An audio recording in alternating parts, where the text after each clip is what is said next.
अधिक मासात तुम्ही विष्णुपूजा करताय, तुळस वाहताय, मंत्र म्हणताय, पण भगवान विष्णूंना सर्वात प्रिय असलेली ही 8 फुलं तुम्ही अर्पण केलीत का? कारण ही फुलं बाजारात मिळत नाहीत. ती आपल्या मनात फुलवावी लागतात. आणि ज्या भक्ताकडे ही 8 पुष्प असतात, त्याच्यावर भगवान विष्णूंची कृपा आपोआप होते. नमस्कार. अधिक मास म्हणजे केवळ पूजा, व्रत आणि उपवास करण्याचा महिना नाही, तर स्वतःला बदलण्याची, मन शुद्ध करण्याची आणि भगवान विष्णूंच्या अधिक जवळ जाण्याची संधी आहे. आज आपण जाणून घेणार आहोत भगवान विष्णूंना प्रिय असलेली ती 8 अद्भुत पुष्पे कोणती आणि ती आपल्या जीवनात कशी आणायची. आपण देवाची पूजा करताना खूप बारकाईने तयारी करतो. महादेवांना बेलपत्र, गणपतीला जास्वंद, देवीला केवडा, श्रीकृष्णाला तुळस आणि भगवान विष्णूंना तर लगेच उत्तर येतं कमळ. हो, कमळ हे भगवान विष्णूंचं अत्यंत प्रिय फूल आहे. पण संत म्हणतात, देवाला फुलांपेक्षा भक्ताचा भाव अधिक प्रिय असतो. म्हणून शास्त्रांमध्ये भगवान विष्णूंना अर्पण करण्यासाठी 8 विशेष पुष्पांचा उल्लेख केलेला आहे. तो असा: अहिंसा प्रथमं पुष्पम, पुष्पम इंद्रिय निग्रहम, सर्वभूतदया पुष्पम, क्षमा पुष्पम विशेषतः, ध्यान पुष्पम दान पुष्पम, योग पुष्पम तथैव च, सत्यम अष्टविधम पुष्पम, विष्णू प्रसिद्धम करेत. या श्लोकाचा अर्थ खूप सुंदर आहे. तो असा की पहिलं पुष्प म्हणजे अहिंसा.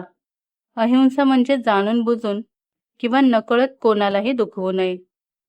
फक्त माणसांनाच नाही, तर प्राणी, पक्षी, निसर्ग, कोणत्याही जीवाला त्रास होणार नाही अशी भावना ठेवणे. आजच्या काळात हिंसा फक्त हातानेच होत नाही, तर शब्दांनीही होते. कधी कधी आपण रागात बोललेला एक शब्द समोरच्याच्या मनाला खोल जखम देतो.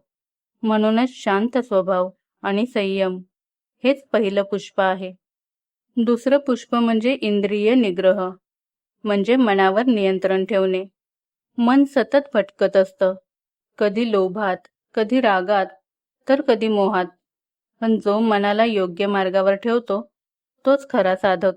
अधिक मास म्हणजे मनाला शिस्त लावण्याचा काळ. आता तिसरं पुष्प म्हणजे सर्वभूतदया, म्हणजे प्रत्येक जीवावर प्रेम करणे.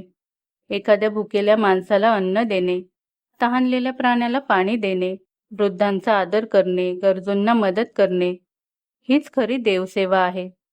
भगवान विष्णूंना मंदिरातील आरती जितकी प्रिय आहे, तितकीच एखाद्याच्या डोळ्यातील अश्रू पुसणारी माणुसकीही प्रिय आहे. चौथं पुष्प म्हणजे क्षमा. क्षमा करणं खूप कठीण असतं, कारण अहंकार लगेच मध्ये येतो.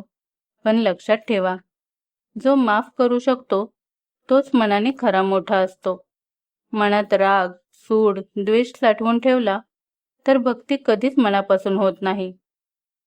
पाचवं पुष्प म्हणजे ध्यान. आजच्या धावपळीच्या जगात माणूस स्वतःलाच विसरत चाललाय. म्हणून दिवसातून काही मिनिटं जरी शांत बसून ओम नमो भगवते वासुदेवाय हा जर मंत्र जपला तरी मनाला अद्भुत शांतता मिळते. सहावं पुष्प दान. दान म्हणजे फक्त पैसे देणे नाही, तर ज्ञानदान, अन्नदान, वेळदान, कोणाला तरी आधार देणं, ही सुद्धा दानाचीच रूपं आहेत. दान केल्याने संपत्ती कमी होत नाही, तर उलट मन समृद्ध होतं. सातवं पुष्प म्हणजे योग. योग म्हणजे फक्त व्यायाम नाही, तर शरीर, मन आणि आत्म्याचं संतुलन. जेव्हा मन शांत होतं, तेव्हा देवाजवळ असल्याची खरी अनुभूती मिळते. आणि आठवं सर्वात महत्त्वाचं पुष्प म्हणजे सत्य. नेहमी सत्य बोलावं. शाळेत आपण शिकलेलोच असतो, हे नेहमी खरे बोलावे. पण मोठे होताना आपण हेच विसरतो. सत्याचा मार्ग कठीण असतो, पण शेवटी विजय हा सत्याचाच होतो. भगवान विष्णूंनाही 8 पुष्प अर्पण करणारा भक्त त्यांच्या कृपेला पात्र ठरतो. तर आता प्रश्न पडतो की ही पुष्प मिळणार कुठे? तर ती कोणत्याही बाजारात मिळत नाहीत. ती आपल्या देहरूपी बागेत आहेत, आपल्या विचारांमध्ये आहेत, आपल्या वागण्यात, आपल्या संस्कारात आहेत. म्हणूनच मोठी माणसं नेहमी सांगतात, आचार बदला तर विचार बदलतील. जर विचार चांगले असतील तर हातून कोणतंही वाईट कर्म होणार नाही, कोणाला दुखावणार नाही, अपशब्द बोलणार नाही, अतिरिक्त लोभ करणार नाही किंवा कोणाबद्दल मनात द्वेष ठेवणार नाही आणि अशी व्यक्ती देवाच्या अधिक जवळ जाते. अधिक मास फक्त पूजा करण्यासाठी नाही तर स्वतःला घडवण्यासाठी आहे. जर या महिन्यात आपण ही 8 पुष्प आपल्या जीवनात आणली तर फक्त अधिक मासच नाही तर संपूर्ण आयुष्य पवित्र होईल. तर मित्रांनो, यंदाच्या अधिक मासात तुम्ही भगवान विष्णूंना कोणतं पुष्प अर्पण करणार आहात? अहिंसा, क्षमा, दान की सत्य? तुमचं उत्तर कमेंटमध्ये नक्की सांगा. आणि अशीच धर्म, भक्ती आणि आपल्या संस्कृतीशी जोडलेली माहिती पाहण्यासाठी आपल्या अविरत प्रवाह या चॅनेलला नक्की सबस्क्राईब करा.